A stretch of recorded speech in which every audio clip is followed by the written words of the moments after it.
Some people say the world is ending in 2026. Looking at what's happening between Iran and Israel right now, it's hard to argue. These two countries are pushing the entire world toward something nobody wants to name out loud. But here's what. Most people don't know there was a time not that long ago when Iran and Israel weren't just at peace. They were genuine partners. Israel's tanks ran on Iranian oil. Iran's intelligence service was built by Israeli operatives who were jointly developing ballistic missiles on Iranian soil. So what happened? How did that partnership collapse into? The hatred we're watching consumed the region today. That's the story I'm going to tell you, to understand it. You have to go back to the 1950s Middle East. Arab nationalism was sweeping the region. Egypt's president Gamal Abdel Nasser was its champion. His vision was simple: unite all Arab countries and push every non-Arab influence out of the region. That directly threatened Israel. But it also threatened Iran, which was Muslim but not Arab and not Sunni. Both countries suddenly found themselves staring down the same enemy. And in politics, the oldest rule applies: the enemy of my enemy is my friend. Israel's founding Prime Minister David Ben-Gurion responded with what he called the periphery doctrine. If Israel's Arab neighbors were enemies, build alliances with the countries beyond that Arab ring.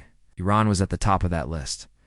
What followed was no ordinary diplomatic relationship. There were no public announcements, no open embassies. The Shah liked Israel, but couldn't afford to say so publicly. Everything happened in secret, and behind those closed doors, the partnership ran extraordinarily deep. Israel needed oil. The Arabs had cut it off completely. Iran stepped in immediately. Israel built a pipeline from the Red Sea port of Eilat across to the Mediterranean coast at Ashkelon, and Iranian tankers kept it full. At its peak, Iran was supplying 90% of Israel's total energy needs.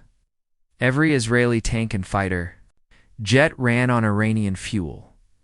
In return, Israel gave Iran security. Mossad agents trained Iran's brutal internal intelligence service, SAVAK, which arrested and tortured thousands of Iranian citizens. The two countries jointly funded Kurdish rebels in Iraq to keep Baghdad weak. And then came the most stunning chapter of all, Project Flower. Launched in 1977, a classified joint program to develop a ballistic missile capable of carrying a nuclear warhead. Iran put down a deposit of $280 million. In oil, Israeli engineers set up a missile factory in Iran. Even the United States had no idea it was happening. Two non-Arab powers were quietly positioning themselves to dominate the entire Middle East together. Then history intervened. In 1978, while Israeli and Iranian officials were celebrating their first successful missile test, the streets of Tehran were already shaking. Ayatollah Khomeini's revolution was building, and by the time anyone recognized it, it was too late. February 1979, the Shah fled, and Khomeini arrived, declared America the Great Satan, and Israel the Little Satan, seized Israel's unofficial embassy in Tehran, and handed the keys directly to Yasser Arafat. Israel's closest regional partner had become its most vocal enemy overnight. But survival has a way of overriding ideology. Just 1 year later, Saddam Hussein invaded Iran. The revolutionary military was in chaos. American sanctions had cut off supplies. Iran's American-made jets had no spare parts, no missiles, nothing. Against Saddam's military machine, Iran was crumbling. And there was only one country on earth with exactly the equipment Iran needed. The same country whose destruction Khomeini had been preaching, Israel. So while death to Israel was being chanted in Tehran's streets, Israeli cargo planes were quietly landing at Tehran's airport in the dead of night. Documented, verified history. Israel sent aircraft parts, anti-tank missiles, even tank engines, weapons, worth an estimated $500 million to $2 billion. Iran never acknowledged it. But those weapons kept the Iranian military alive through 8 years of brutalist war. When the war ended and Saddam emerged weakened, the common enemy binding Iran and Israel together was gone. Now only two major regional powers remained, and they had no buffer between them. Iran knew it couldn't defeat Israel in conventional warfare with America standing behind it, so it built a different strategy, a ring of fire around Israel. Hezbollah in Lebanon, Hamas in Gaza, militias across Iraq and Syria. Iran spent decades constructing this network, and it worked. By the time the Syrian civil war ended with Assad still standing, propped up by Iranian forces and Hezbollah, Iran had achieved something it had dreamed of for decades. A continuous land corridor from Tehran through Baghdad and Damascus, all the way to Beirut, ending directly on Israel's northern border. The Ring of Fire was complete. Israel responded with the most sophisticated shadow warfare campaign in modern history.